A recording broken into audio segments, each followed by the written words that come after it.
Watch full episodes on Jio Hotstar. Raipur गांव के जमींदार प्रताप नारायण बहुत ही दयालु और प्रजा की देखभाल करने वाले थे। गांव के सभी लोग उनका बहुत सम्मान करते थे और ये भी प्रजा को खुश रखते थे।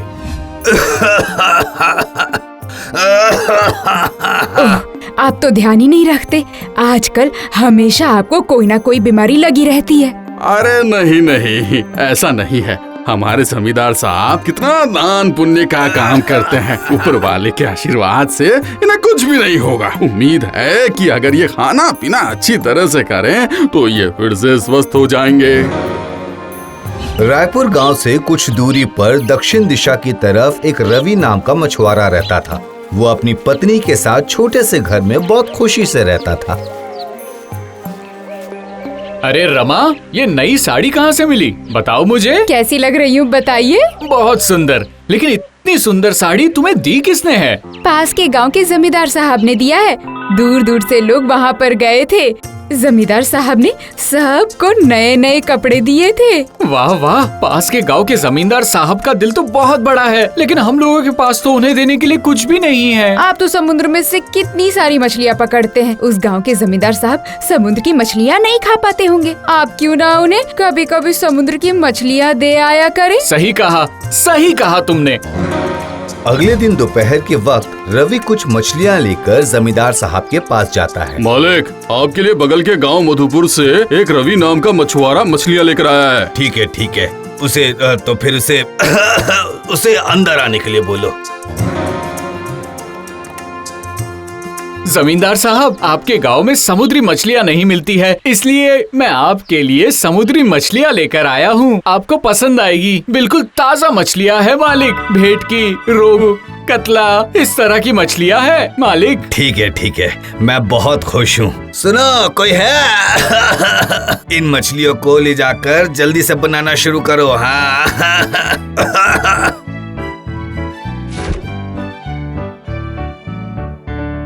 मालिक, वो मैं बोल रहा था कि मेरे घर के आसपास कोई चापाकल नहीं है, इसलिए मैं अच्छा, ठीक है।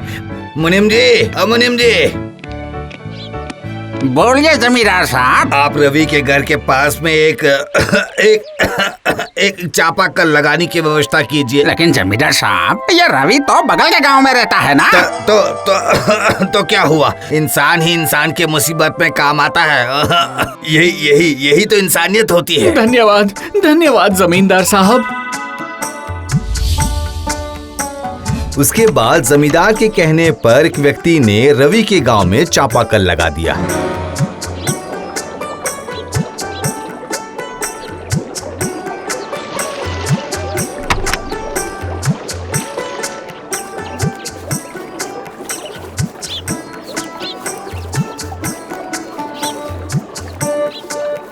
बाबा जी, आज एक शंख वाली मछली जाल में फंस गई थी, इसलिए वो आपके लिए लेकर आया हूँ। अच्छा किया बेटा, कई दिनों से मैं इसे ढूंढ रहा था। इस शंख वाली मछली के हार से पुराने कफ और कई बीमारियां ठीक हो जाती है। बहुत लोग मांगने पर भी नहीं दे पाया।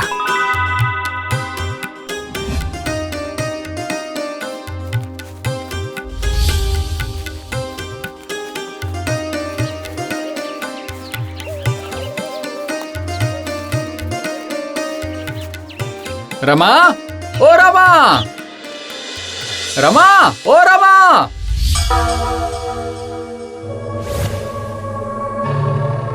बहुत जोर की भूख लगी है। खाने दो ना मुझे। रमा, आप खुद ही खाना ले लीजिए ना। मेरी तबीयत कुछ ठीक नहीं लग रही।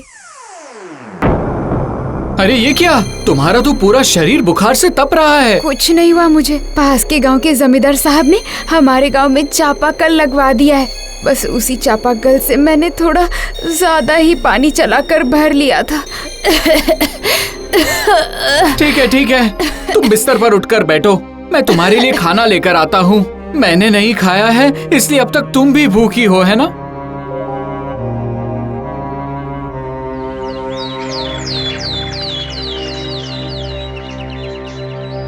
अगले दिन भी रवि की पत्नी का बुखार कम नहीं होता है और उसकी पत्नी की तबीयत बिगड़ती ही जा रही थी। आंखें नीली पड़ गई थी। सुनो रवि, ऐसी बीमारी मैंने अपने पूरे जीवन में पहली बार देखी है। मुझे कुछ भी समझ में नहीं आ रहा है। तुम किसी और वैद्य को दिखाओ। मुसीबत के वक्त बगल के गांव के जमींदार हमारी मदद जरूर करते हैं। मैं जाता हूँ, एक बार उनके पास जाता हूँ। वैद्य जी, आप थोड़ी देर के लिए मेरी पत्नी के पास ही रहिए। अच्छा।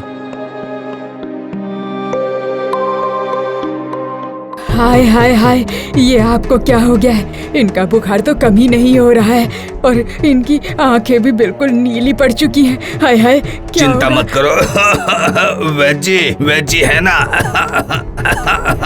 नहीं, मैंने तो बहुत कोशिश कर ली इनके लिए। समझ ही नहीं आ रहा है कि ये कैसी बीमारी है। मैं जरा पता करके बताता हूँ कि क्या किया जा सकता है। मैं जमींदार साहब से यहाँ मिलने आया हूँ। इस समय वो किसी से भी नहीं मिल सकते हैं। उनकी तबीयत बहुत ही खराब है। क्या करूं? मेरे तो समझ में ही नहीं आ रहा है। ये सब कुछ भी समझ नहीं आ रहा है। आप तो जमींदार साहब के वैद्य हो ना? आप कृपा करके मेरे घर आ जाइए। मेरी पत्नी बहुत बीमार है। हमारे गांव के वैद्य कुछ भी नहीं कर पा रहे हैं। चलिए ना। चलो देखता हूँ। अरे ये क्या? ये तो बिल्कुल एक जैसे ही लक्षण है। जमींदार साहब को भी यही बीमारी हुई है। आंखें नीली पड़ रही है, पूरा शरीर बुखार से तप रहा है। अगर बुखार कम नहीं हुआ तो रोगी को बचाना बहुत ही मुश्किल हो जाएगा। भाई रवि, आपके पास इस बीमारी की दवाई नहीं है? मैं बिल्कुल असमर्थ हूँ।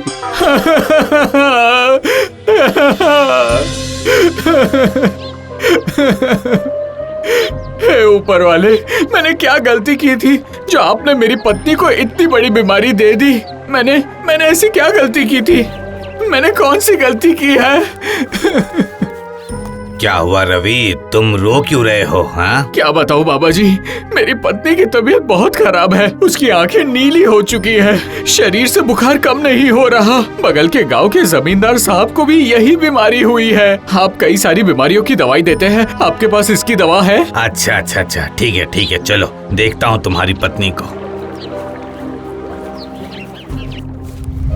ये तो बहुत भयानक बीमारी है। इसकी दवा बहुत ही दुर्गम जगह पर मिलेगी रवि। कहाँ मिलेगी बताइए बाबा जी। समुद्र के बीच में एक बड़ा ही दुर्लभ शंख पाया जाता है। उसकी आंखें नीली और पूरा शरीर गुलाबी रंग का होता है। उस शंख के चूर्ण के साथ अगर बांस के रस को मिलाकर रोगी को पिलाया जाए तो फिर रोगी बहुत जल्दी ही स्वस्थ हो जाएगा। लेकिन याद रखना, एक शंख से सिर्फ एक इंसान ही ठीक हो सकता है। मैं और देर नहीं करना चाहता बाबा जी। मैं अभी जाता हूँ समुद्र के बीच में। मुझे अपनी पत्नी और जमींदार साहब को बचाना पड़ेगा।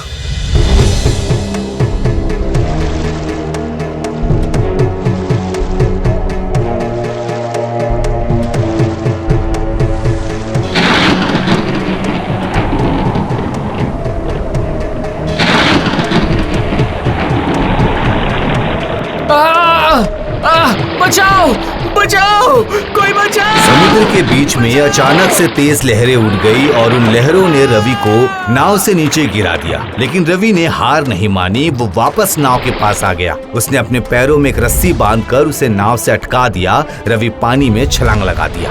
हे ऊपर वाले, धन्यवाद, आपका बहुत बहुत धन्यवाद। रवि उसके बाद नाव को चलाकर बहुत तेजी से वापस आने लगा। लेकिन फिर से पीछे से एक तेज लहर आकर रवि के नाव को तहस नहस करने लगी। किसी तरह से रवि सिर्फ एक शंख ही बचाकर ला पाया।